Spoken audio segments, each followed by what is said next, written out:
Tonight, Natalie Elphicke, the MP who's defected from the Conservatives to Labour, apologises for supporting her ex-husband after he was convicted of sexual assault. But will it help endear her to her new Labour colleagues? Well, Miss Elphicke, whose former husband Charlie Elphicke was the MP for Dover before her, says she's sorry about the comments she made about his victims. Where is the centre of the Conservative Party these days? I'll be asking the Security Minister, Tom Tugendhat. The former Chancellor and Conservative Party chair announces he's standing down as an MP at the next election. He becomes the 64th Conservative MP to say he won't be seeking re-election. We'll be live in New York as Donald Trump's lawyer cross-examines the porn star Stormy Daniels, accusing her of having a lot of experience of making up phony stories.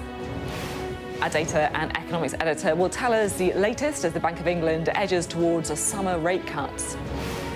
And we'll get the latest from Sweden on a huge pro-Palestine march and discuss how diplomacy and British foreign policy may have affected the UK's performance over the last few decades.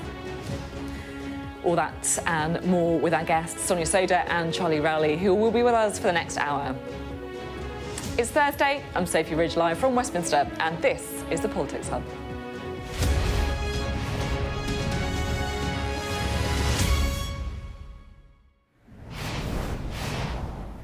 Hello, good evening. Well, on yesterday's show, we were talking about that shock Natalie Elphicke defection and whether the curious lack of Labour MPs publicly welcoming her to the party perhaps suggested it wasn't quite the slam dunk that Keir Starmer was hoping for. And today there have been some clarifications and even an apology to try and calm down some of those concerned MPs. So Natalie Elphicke put out a statement to say she does condemn the behaviour of her ex-husband, who was jailed for sexual assault. She said it was right that he was prosecuted, and I'm sorry for the comments that I made about his victims. So, will it be enough to placate unhappy Labour MPs? We'll see. I guess Keir Starmer's team will at least be happy that the grumpiness has been limited to private texts and conversations rather than public criticism. My sense is that that's less to do with the strength of feeling amongst MPs and more to do with the high levels of party discipline that we're getting used to seeing in the Labour Party. But frankly, well, the leader's office would probably take that as well. Well, let's go, shall we, and read the full statement that we got from Natalie Elphicke earlier. So she said the period of 2017 to 2020 was an incredibly stressful and difficult one for me as I learned more about the person I thought I knew. I know it was far harder for the women who had to relive their experiences and give evidence against him. She's talking about her ex-husband there, of course. I previously and do condemn his behaviour towards other women and towards me. It was right that he was prosecuted, and I'm sorry for the comments that I made about his victims. Well, there was more reaction from members of the Cabinet today to that defection. Our chief political correspondent, John Craig, is here to talk us through it. John, it was day two, really, wasn't it, where we started getting some of the reaction and follow-up to that shock events of yesterday? Well, you said it was Natalie Elphicke who issued this statement at lunchtime today. I'm not sure about that. I think it was the Labour Party trying desperately to calm things down. I agree with you. I thought overnight there'd be more of a backlash today. We started to see last night, but things have calmed down. And obviously, as you say, Labour are more disciplined than the Tories these days. And clearly it perhaps has calmed a few nerves on the Labour side.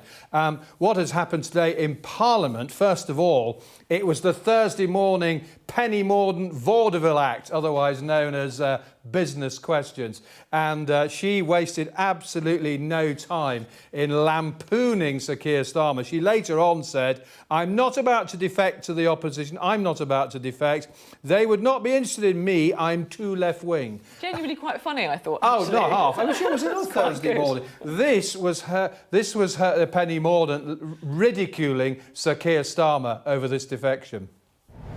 It is a shame, Mr. Speaker, that we are not due an update to Peter Brook's Nature Notes.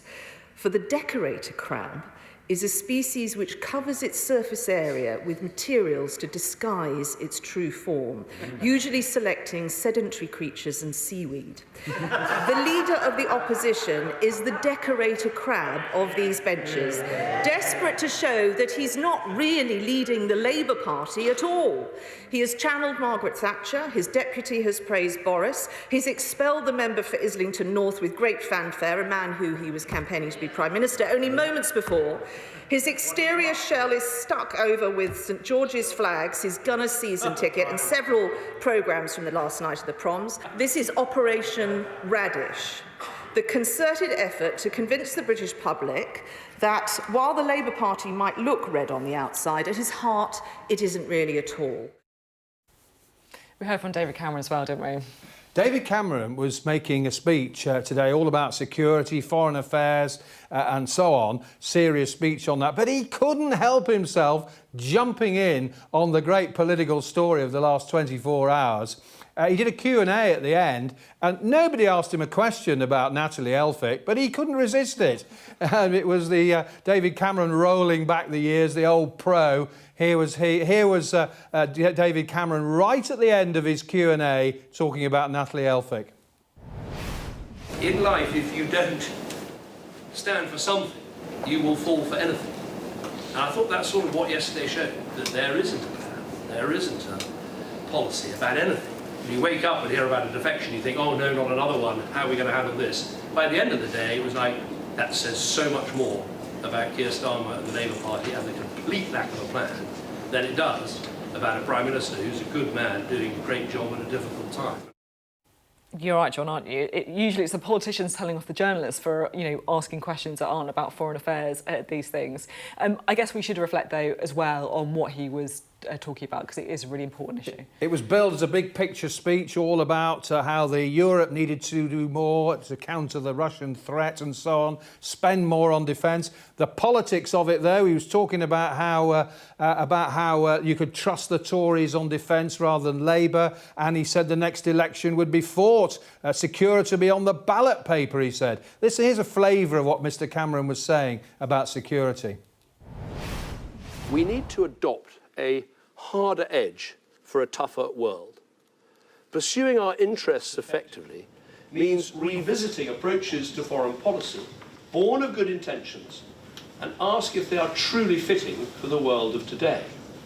Prizing consensus over action, not speaking out if it might upset others, avoiding risks. Such attitudes perhaps seem to cost us less in a more forgiving age. But if Putin's illegal invasion teaches us anything, it must be that doing too little too late only spurs an aggressor on. Well, he really is, he's box office, isn't he? I mean, he described the Prime Minister as a good man doing a great job in a difficult time. Is that damning with faint praise? I mean, the Prime Minister really has contracted out, hasn't he? Outsourced, if you like, foreign affairs to Lord Cameron. I called him Mr. a moment ago, Lord Cameron of Chipping Norton, to give him his full title. But a wide-ranging, a serious speech on security and the threats from various countries like Russia in particular, but also some pretty naked politicking by an old pro. You'd expect nothing less. John, thank you very much indeed. John Craig there. Well, earlier I got the thoughts of the Security Minister, Tom Tugendhat, on the Elphicke statement, on UK-Russia relations, and also why the UK won't halt arms sales to Israel if it invades Rafah. Take a listen. Good to have you on the programme today. Thank you for coming on. It's the kind of morning after the defection from Natalie Elphicke from the Conservatives to the Labour Party. She said the Conservatives were abandoning the centre ground. Do you agree with her that parties win from the centre?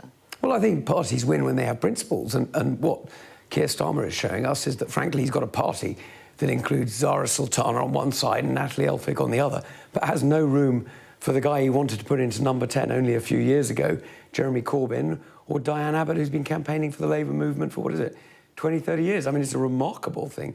This is a church so broad, it's offering bar mitzvahs. OK, right.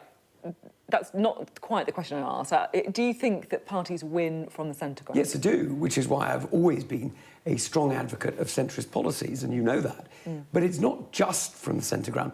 You've got to actually have values and things that people understand. And, I like Keir. He's a decent guy. But I have no idea what he stands for. He was standing alongside somebody who voted to abandon the nuclear deterrent 1 minute. Now he's saying that he stands with us on defence policy. He was opposing us on the Rwanda scheme. Now he's just welcomed somebody whose single biggest priority is the migrant question and has backed the Rwanda scheme. And in fact, only the day before she swapped sides was saying that Keir wasn't up to it. So, it's a remarkable volte-face. But just to talk about the Conservatives, and, you're right, you are someone who's always espoused centre-ground principles, if you like. You, of course, ran for leadership, didn't get it, so you have to follow someone else's vision. Do you worry that the Conservatives are drifting away from that centre ground? No, I think what we're doing is we're resetting a party that lost its way a little bit.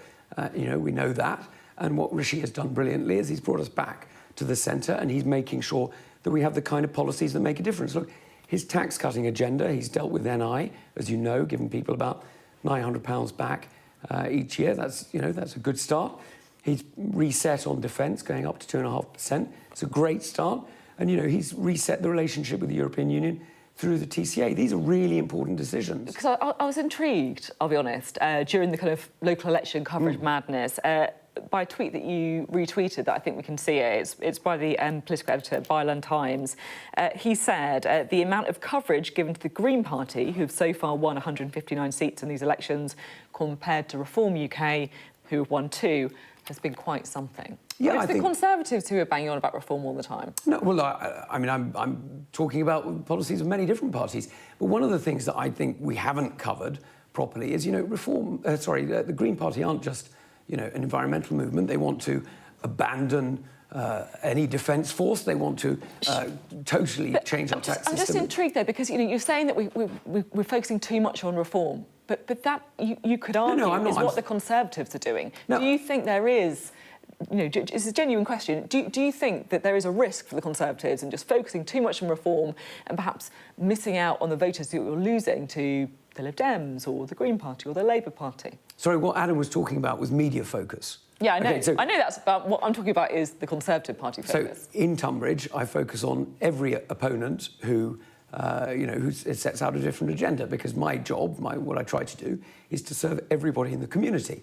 And so I try to listen to everybody. I try to hear what people need and what changes they want in our community. And some of those voices are Lib Dem or Green or Labour or Reform or whatever they happen to be. But look, the question is, do you think the Conservatives are at risk of focusing too much on reform and not enough on voters that are losing to other parties? So I think, look, forgive me, I hadn't quite nailed down what your question was. I get your point, and I think it's an interesting way of looking at it. I think the way that the Conservative Party has been looking at these questions in the last year or so, I think has been much more sensible.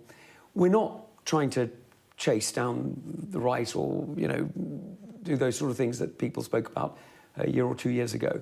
What we're trying to do is offer a vision for the whole country. You see, I guess my point is, right, it's all very well saying that, yes, you believe in centre ground politics and that's why Rishi Sunak is from the centre ground.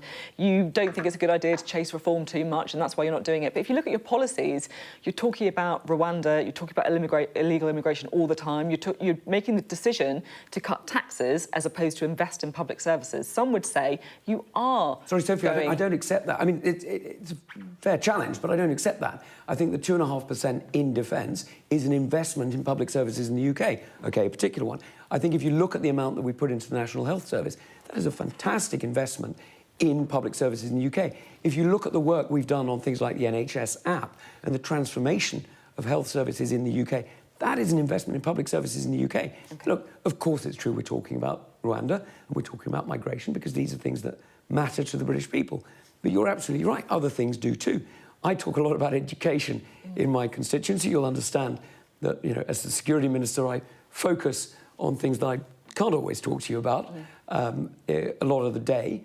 But in my work in Tunbridge, I focus a huge amount on education, on healthcare, on making sure we have the right delivery for people in a whole number of different ways. Okay. And that's centre-ground Tory politics. It's accountability, it's delivery, and it's the kind of things that make a difference to everybody's lives. You got an announcement today, you talked about your ministerial job there, about what's the idea? Well, look, this is something that has come up, I'm afraid, too often in recent years, and it's something that I'm getting a grip of, because what we need to do is not just have a visa system that obviously refuses those who are obviously spreading hate, but actually understands where they're coming from and where those pressures are. And that's why I'm looking to work with the Foreign Office, getting a team together from the Foreign Office, from DLUC, the Department for Levelling Up Communities and Housing, and of course from the Home Office, to make sure we're understanding who's coming in, who's trying to separate our community, who's trying to say that, our community doesn't belong together, and trying to say that Britain should be divided, because that's not acceptable. It's absolutely not acceptable that we have people coming to the UK and spreading hate. So we're looking upstream, we're making sure that we know who's trying to come and why they're trying to come so that we can interdict and make sure they don't get visas and they get kicked out if they need to be. It's something that I'm kind of starting to think a bit more of with the weather getting better. We've got a summer of sport coming up, Euros, Olympics. Are you worried about terror threat levels? Look, you're never going to find me relaxed about it, Sophie. It's something that dominates my waking hours and some of my sleeping hours too. But it is something that is incredibly important to get right. But I have huge confidence in our intelligence and security services. They are fantastic, and we've heard an awful lot about world leading this and global that. Our intelligence services have a culture, an ethos, and a dedication that makes them just genuinely exceptional. And I'm not often able to say thank you to them publicly, so thanks for the opportunity. I'm going to say it now, because there are people working now whose names you will never know, whose jobs you will never be exposed to, who are making really difficult decisions on who to prioritise and who not to, and where to put that focus in order to keep us safe. And I have enormous confidence in them, and I'm sure they're going to do absolutely the best for the United Kingdom. There's just a couple more important issues I want to squeeze in, if I may, because yesterday we saw the Russian defence attaché expelled from Britain. Are we expecting reciprocal action? Is there a danger of escalation? Look, that's a decision for the Russians, I'm afraid. I'm not going to speculate on that. We took a very important decision yesterday, and it's one that, frankly, we've been extremely patient on, and some may say too patient. What we have been wanting to do for a long time is make sure that all routes and avenues that Russia is using to try to undermine the UK are closed off. This particular one, there was a balance, and you can understand why. There's a balance with any of these decisions. And I'm glad that we've come down on this side of the fence now, because Have we been too patient? No, look, I don't think so, but it's a fair test. It's a fair opportunity to turn the page. You've got to balance that need for access into the Russian military establishment so that you make sure you avoid misunderstandings, particularly when the Russians are actively invading a European state, as they are in Ukraine. But there comes a point where the cost-benefit analysis doesn't work anymore. And I think we've got other ways of influencing and making sure Russia understands. And so I think we've made the right decision. And you'll understand that, we've always got to be checking and making sure that we're taking a balanced approach to this. But the prime responsibility of this government, of any government, that we made absolutely clear in the integrated review is that security will always come first. And that's why we took the decision. Talking about the Middle East now, if I may, David Cameron said today the UK won't follow the US in halting arms sales to Israel if it invades Rafah. So does this basically mean, the US is now more hardline than we are when it comes to Israel? The US is in a very different position, and the comparison doesn't really work.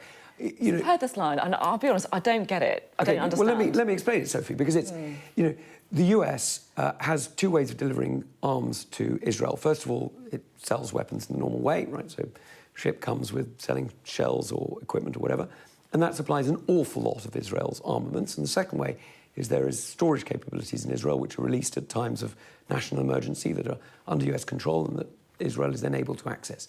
We don't have either of that. Our connection to Israel in arms terms is less than 1%. It's a very, very small technical element. And so it's a completely different question. But do we still help provide Israel with arms? Look, we don't do anywhere like No, what the that's US not the does. question. Okay, if we're smaller, obviously it's smaller than the US. No, but it's not even small. It's infinitesimally smaller. I mean, what is that 1% then? Is that arms to Israel? You'll forgive me. I'm not going to go into the details. No, but it's important because, you can say, yes, of course, the US supplies much, much more arms, more directly, but we still do have a link to arms used by Israel. Are we happy, if some of their armament is then used in the invasion of Rafah? Are you comfortable with that? We've been very, very clear that we would always be concerned if there was a major military incursion into Rafah. We're really concerned, and we've been very, very clear. What if UK-supplied or armaments are used in it? Forgive me, Sophie, I can't, for very specific reasons, I can't go into the details of what it is, but that is not likely to happen. The reality is we're dealing with a very, very different element here, and our relationship is very, very different from the United States. I wish I could go into detail, but I'm afraid I can't. The reality is we do not do the bulk weapons sales that the US does, and therefore they are in a very different position. Now, we're also in a different position in our relationships with Middle Eastern countries, and you've heard David be incredibly clear. We have been front and centre of getting aid into those Palestinian areas and making sure that those people who are currently so vulnerable get the support that we can possibly offer. And we've also been incredibly clear with the Israeli authorities that they have a responsibility here. And, you know, you don't need me to tell you this. David's been saying it incredibly publicly, but many Israeli politicians have been saying it too, that actually the Israeli government has a responsibility to look after the humanitarian concerns of those on the ground. And we have been incredibly clear that Israel has a humanitarian responsibility in those areas.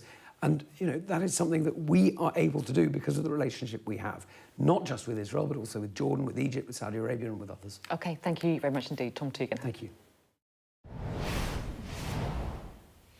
Tom Tugendhat speaking to me there. And the ongoing fallout from the Natalie Elphicke defection is sure to feature in tomorrow's newspapers.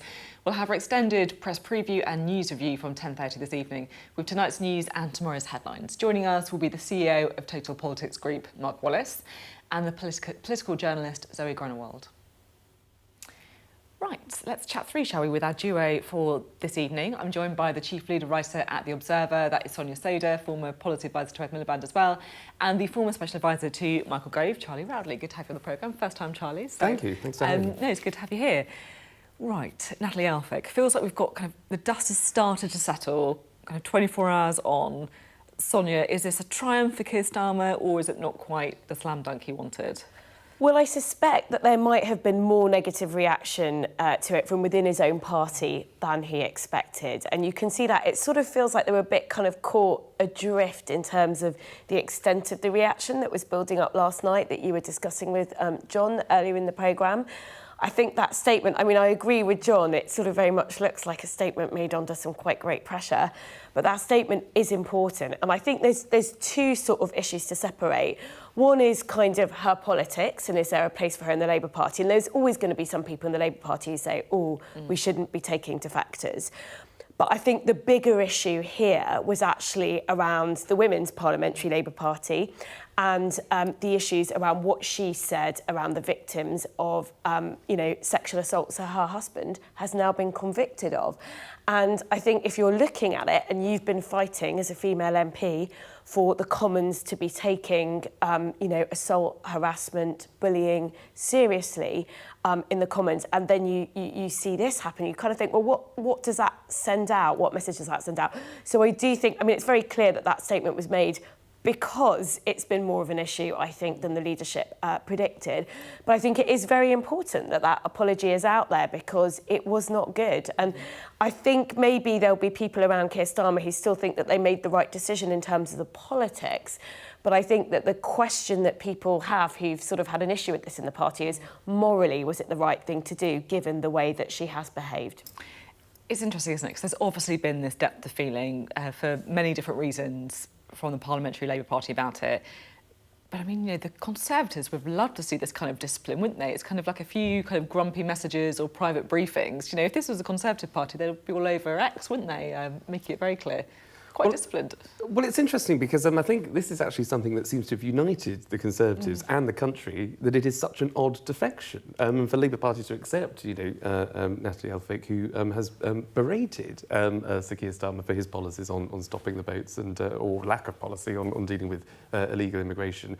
It was interesting that there was an apology, and I think Sonia's absolutely right. It's right to come out and apologise, particularly on the allegations and the conviction of her husband and the way in which she treated the victims of those women who were victims at the hands of Charlie Elphicke. But there was no apology, I note, for Sir Keir Starmer and the way in which he'd sort of tweeted about him in the past, which might have been something they'd wanted to consider. But I think the people will see through this. The public aren't silly. I think it was a cheap party political point scoring, which has sort of backfired. There is time for that, but I think when you can see through it quite clearly, I think it's obviously not gone down so well as what Labour MPs and the Labour leadership would have wanted. What do you think? Cheap party point scoring? Well, I think obviously we have a tendency to focus on this because we're all in Westminster and it's really big political news. I suspect that if you were to ask a member of the voting public what they thought about it, what's registered is that a Conservative MP has defected to the Labour Party, and we've already seen that happen in recent weeks with Dan Poulter.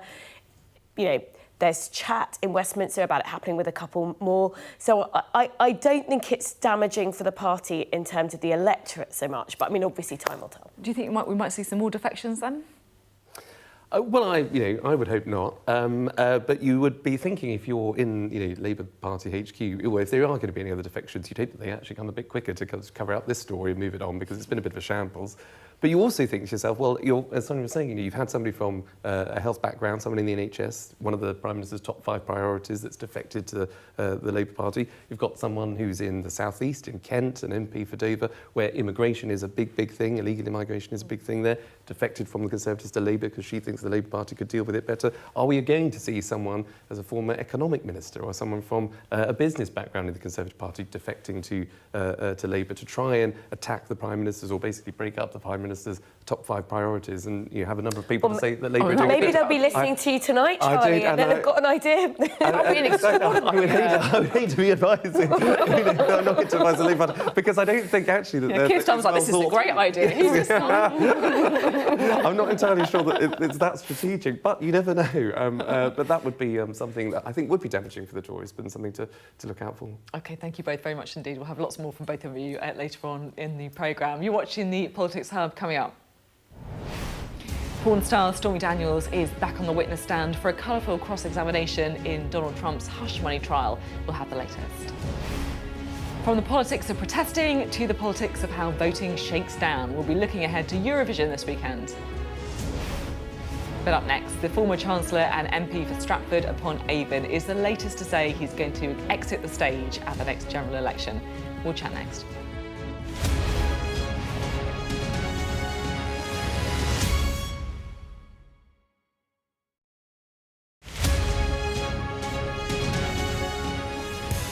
I'm Martin Brunt, and I'm Sky's crime correspondent.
I'm Dan Whitehead, and I'm Sky's West of England correspondent. I'm Katie Spencer, and I'm Sky News' arts and entertainment correspondent. We help you to understand the world with us. I'm Adam Parsons, I'm Sky's Europe correspondent based here in Brussels. We take you to the heart of stories that shape our world. I'm Lisa Dowd, and I'm one of Sky's Midlands correspondents. The reason I do this job is because you never know where it's going to lead.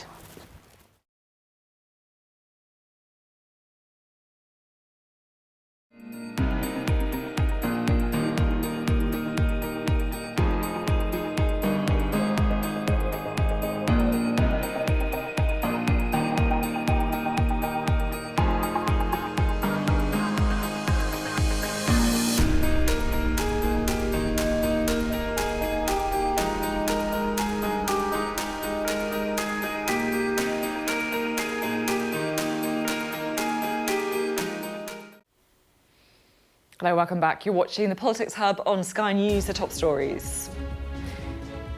Natalie Elphicke, the Dover MP who's defected from the Conservatives to Labour, has apologised for supporting her ex-husband, who used to be the area's MP after he was convicted of sexual assault. The Former Chancellor Nadhim Zahawi becomes the latest Conservative MP to step down ahead of the general election. We'll have more on that in a moment.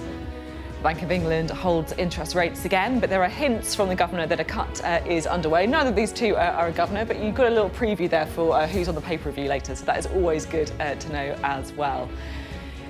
And of course, you can always stay up to date with all the latest in Westminster on our digital politics hub by scanning the QR code at the bottom of your screen. Among the other stories we've been covering that you can read about today include Scotland's new First Minister John Swinney, who has vowed to be straight with the public when he faced questions from MSPs in Holyrood. Rishi Sunak's told university leaders to take personal responsibility for the safety of Jewish students. It's following a rise in antisemitism on British campuses. And there's a warning that the UK faces a shortage of vets due to post-Brexit visa and food security requirements. We'll have more biosecurity measures for animals coming into the UK. That means there's more checks to be done. All that and much more, just scan the QR code on the bottom of your screen.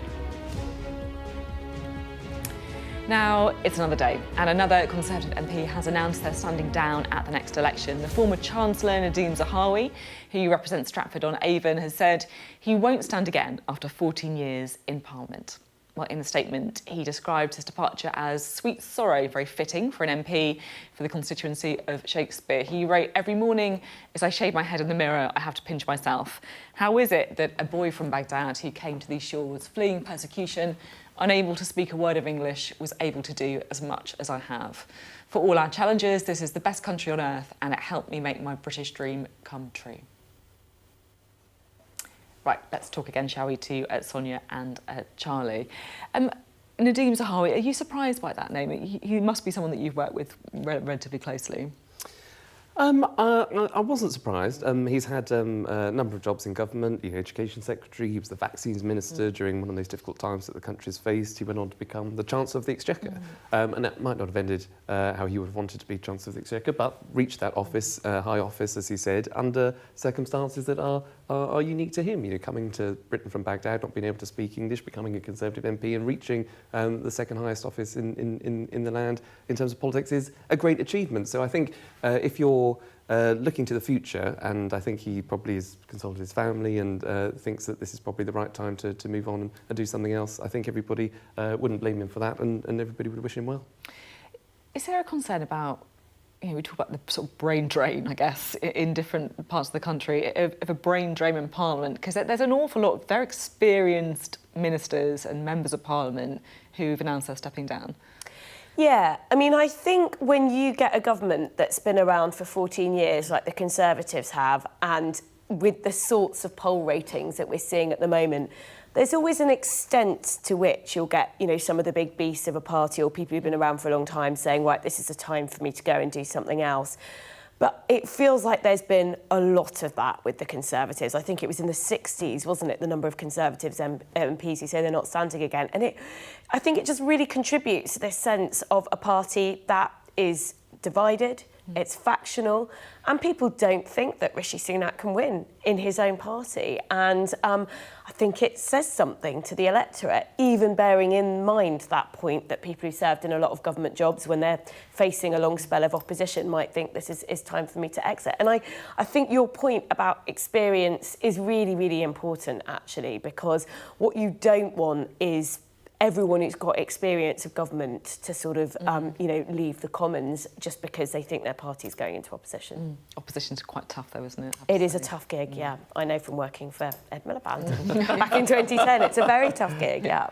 Yeah, and I also think that the politics has changed so much in terms of just being an MP, with things online and the amount of abuse that we hear that MPs get. I think once you've been in, a cabinet role and, I think your lifespan probably as an MP, you're not going to see people that are there for, 30, 40 years anymore. I think their tenures of an MP are going to be a lot shorter just because of social media, because I think there are increased pressures, actually. There are certainly more security risks, I think, becoming an MP. So you have to take all of that into account when you decide whether to stand again or to stand down, and maybe that's something Nadhim's taken into consideration. It's a good point. Look, we don't know the reasons behind Nadhim Zahawi's departure, if it was because of this, but you are right. I'm always shocked when I speak to MPs about the number who talk about threats to their family or security that they need just going about their daily lives. I mean, it's pretty shocking.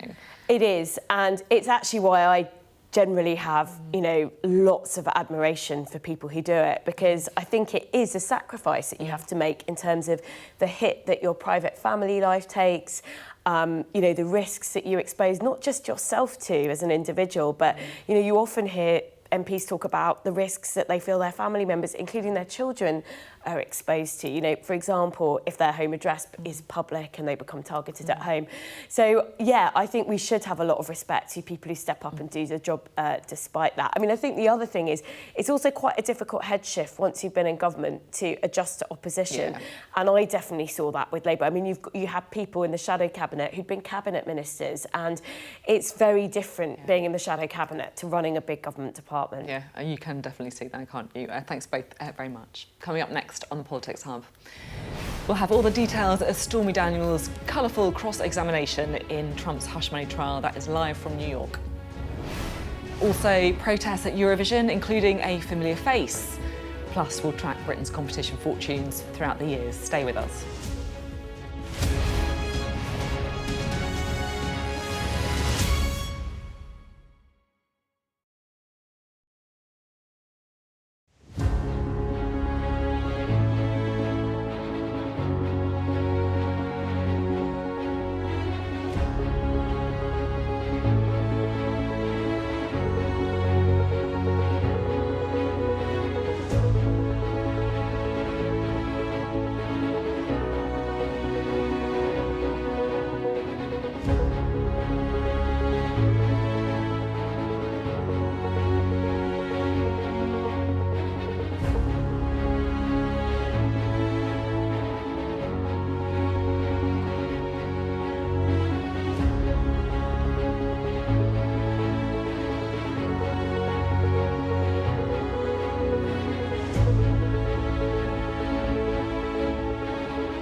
Welcome back. The adult film star Stormy Daniels is back on the witness stand today, facing cross-examination by Donald Trump's lawyers. They've been attempting to find holes in her testimony. Well, our US correspondent James Matthews is outside the court for us. James, I have to say I've been looking forward to your updates about Donald Trump's silk pyjamas and all sorts of details. What have you got for us today? Well, it's all pretty tawdry again, I have to tell you. Sophie, in the cross-examination, the defence, have been trying to pick holes in Stormy Daniels' testimony and have been raking through her substantial porn career, talking about how she performed in more than 200 films, directed 150, And they're saying to her, you know, you've done that, and yet you fainted at the sight, supposedly, of a man in his boxer shorts and T-shirts. They've spoken about how she gloated on Twitter, drinking champagne, talking about how she was best placed to flush the orange turd, you know, when Donald Trump was indicted, was selling merchandise, photos, comics, and also candles, Stormy candles, Stormy, the saint of indictment candles. You can buy them for $7, apparently. They spoke about her Make America Horny Again tour in 2018. And the defense said to her, you were selling yourself as someone who hated President Trump and someone who could get President Trump indicted, right? I was not selling myself to anyone, she said. Julie Rendelman is a criminal defense attorney. Julie, we've been poring over the detail, such as it is coming out of court. What did you make of it today, a cross-examination? Again, I'm not sure that they hit all the points. She's been a bit out of control, whether it's been on the prosecution or the defense area. I think she was more in control today, calmer. I'm sure someone spoke to her. That's how it felt. You know, look, they went after her as the person who, in a sense, victimized Trump, if you look at it that way, that she was the person who was an extortionist. She was the one who wanted money from him. She gives inconsistent statements about all the various events that happened. You know, is that going to hit home with regards to the jury as to whether or not he committed the crimes of which he's charged? That I'm not so sure of. And in terms of credibility, what do you make of that? She spent 6 hours, 10 minutes in total in the witness box. How do you think she emerges in the eyes of the jury, and what does that do to the case? I don't know. Remember, you only need one juror to not believe her, or one juror to dislike her, or anything like that. Remember, she's testified in the past, and she's used to being front and center. She's spoken about this case numerous times. So it is shocking to hear that she's nervous, you know, because this is something almost that she's been salivating in terms of getting on the stand to be able to testify against him. You know, at the end of the day, I don't think there's any question that the $130,000 came her way. And so that really is the relevant portion in regards to what she has to say. And the salacious details maybe make it that it would be more of a reason why Trump would want to shut her down. Yeah, and since she stepped down off the stand, we've had a bookkeeper giving evidence, Trump Organization bookkeeper. That's where the key evidence lies, isn't it? It really is.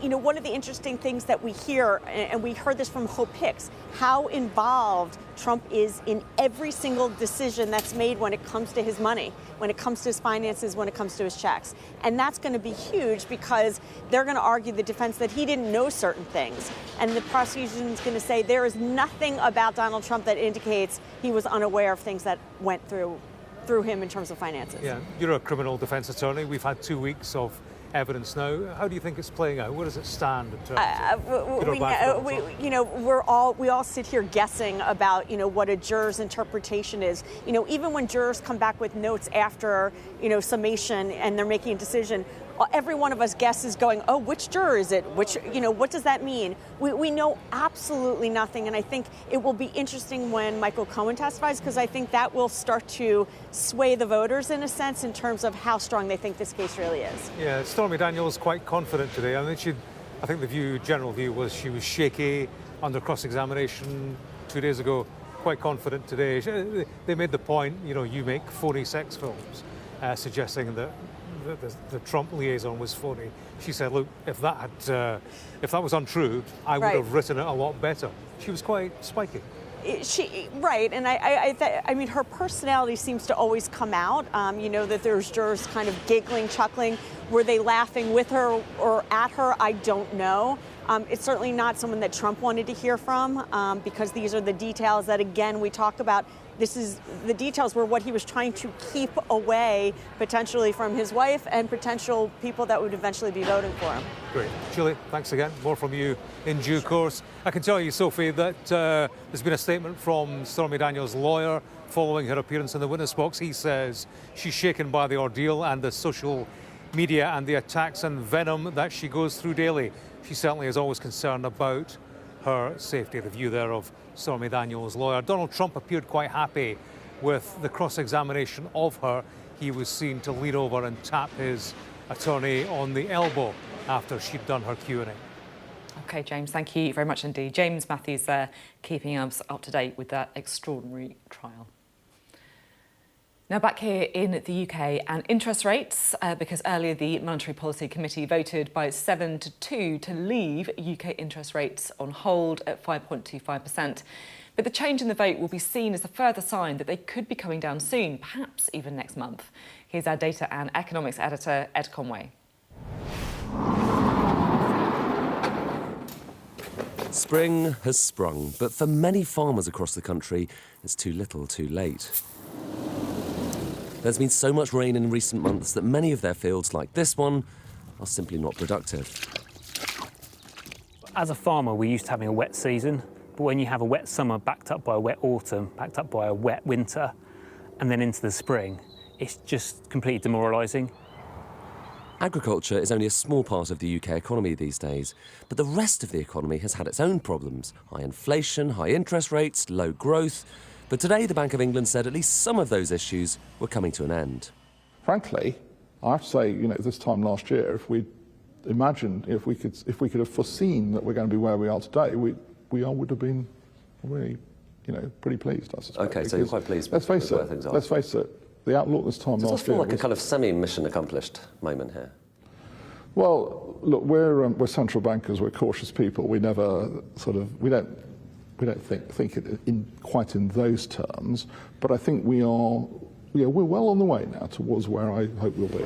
Even so, it's not quite ready to cut borrowing costs. So having ramped up so quickly to 5.25%, the real question now is when that line, interest rates, begins to come down.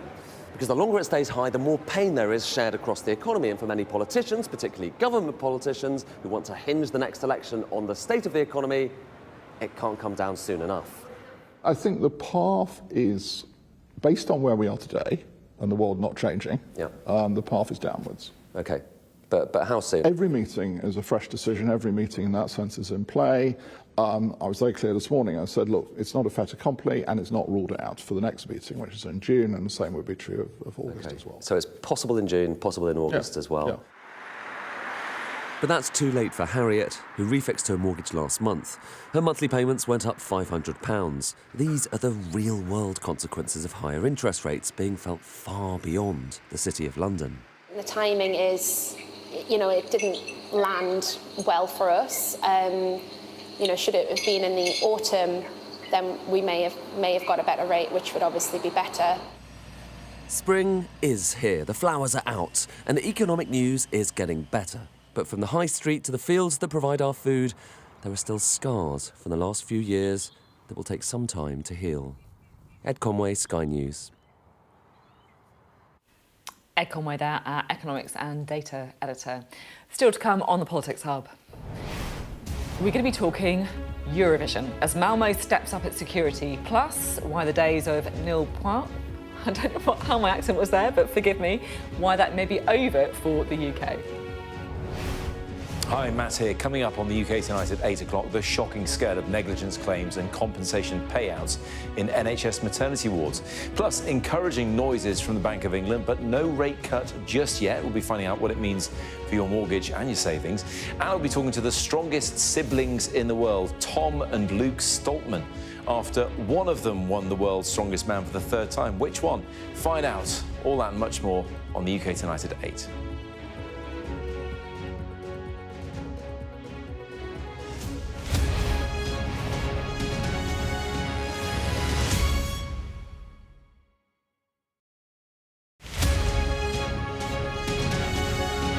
With the way we change our shopping now, most of our transactions are now done online, so we're definitely more susceptible to scamming than we ever have been before.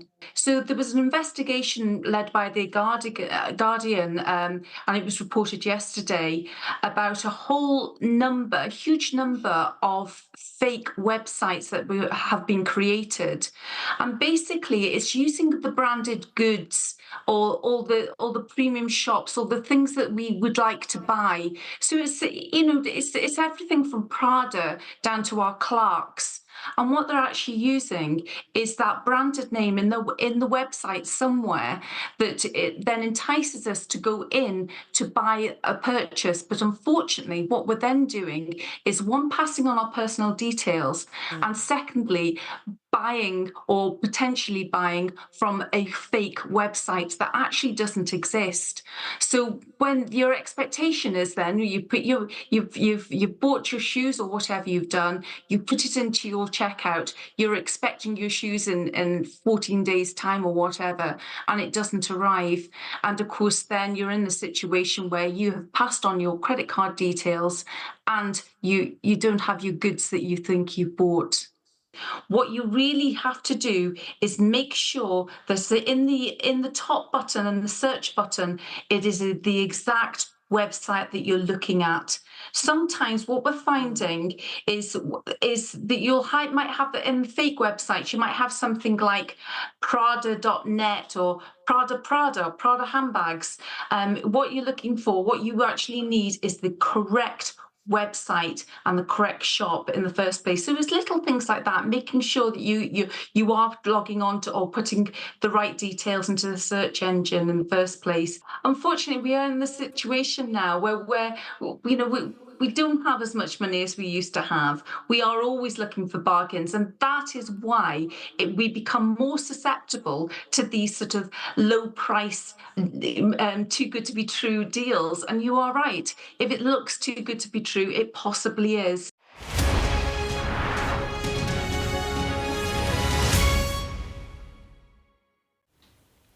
Hello, welcome back to the Politics Hub. Now, security on the streets of Malmö has been ramped up as the Swedish city plays host to this year's Eurovision. Calls for a boycott over Israel's participation in the competition has seen pro-Palestinian protests take place outside the arena.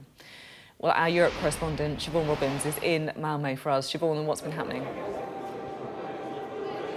Evening, Sophie. Well, I'm outside the arena where in around 10 minutes now the second semi-final is going to kick off. And although there are 16 acts performing tonight, everyone, or many people at least, will be looking to see whether Israel's entry, Eden Golan, makes it through to the final. And already today, as you say, there have been huge demonstrations here in Malmö. Thousands of pro-Palestinian protesters out on the street saying that Israel should not be allowed in this competition. Now you can see in the background there is one man here just waving his Palestinian flag. There have been a few people around the arena here showing their support. So far very peaceful, but if you look further around you can see there is a very visible police presence here. When I spoke to the police earlier today, they said that actually the police operation for Eurovision is one of the biggest that Sweden has ever seen. And that's because not only is there this backdrop of two wars going on, but also, of course,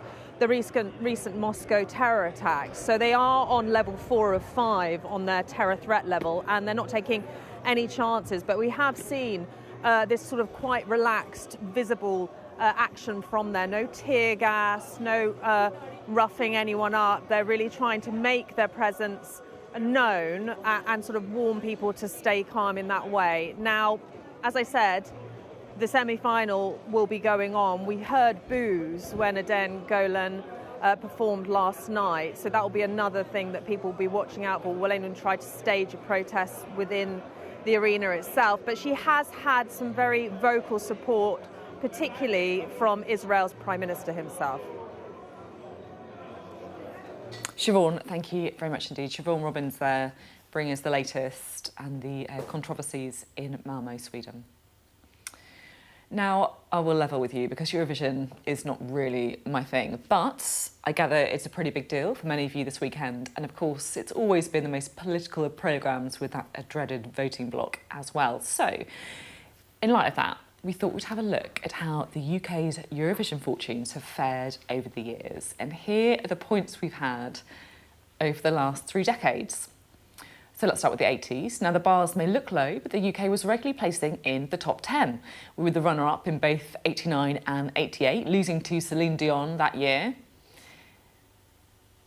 You gotta speed it up, and then you gotta slow it down. 'Cause if you believe that a love can hit the top, you gotta play around. But soon you will find that they come. Even I know that one. Even I know that one, which is good. There was also a win in 1981 with this hit. But hang on, that's the one we just played, wasn't it? I think. But it was good, good. OK, I'm with you. Here we go. Right, it was 1993, though, when the UK and Western Europe's fortunes began to change because the admission of Russia and a host of other former Eastern Bloc nations saw stronger competitions, and the introduction of public televoting in 1997 saw a brief renaissance for the UK, taking second place in 98 behind the winner, Israel. And there was also a win in 97 with Katrina and the waves. I think they're the ones you can see on your screens now. But the following year, in 1999, language rules were relaxed, and a surge in non-English speaking viewers led to our first overall, I can't, honestly, the more French accents I have to do, nul point, in 2003, and regularly in the bottom ranks of the table. COVID closed the competition in 2020, but then in 2022, after Russia was booted out for its illegal invasion of Ukraine, who won the competition in the aftermath, the UK offered to host for the war-torn country. A year which saw the UK catapulted back to second place for the first time since 1998. Now, no matter how much the organisers might bill the event as non-political, year after year we see friendly nations and neighbours banding together for points. Between 2000 and 2022, the UK's most votes have come from Ireland and Malta, and it is swings and roundabouts day for the UK, as despite nowadays being known for placing in the back half of the league, they are actually one of the more successful nations in the contest. Ireland and Sweden are Eurovision's top winners as it stands. There you go. Now, I know, can you tell how, I'll be honest, this is not my, I'll be totally honest, this is not my kind of natural place, Eurovision. I know, I have to admit, yeah, it's not my natural place. How about you guys? Eurovision fans? Well, last year I went to Eurovision party and I got told off for talking all the way through it. So I don't think I rate as a Eurovision top fan either.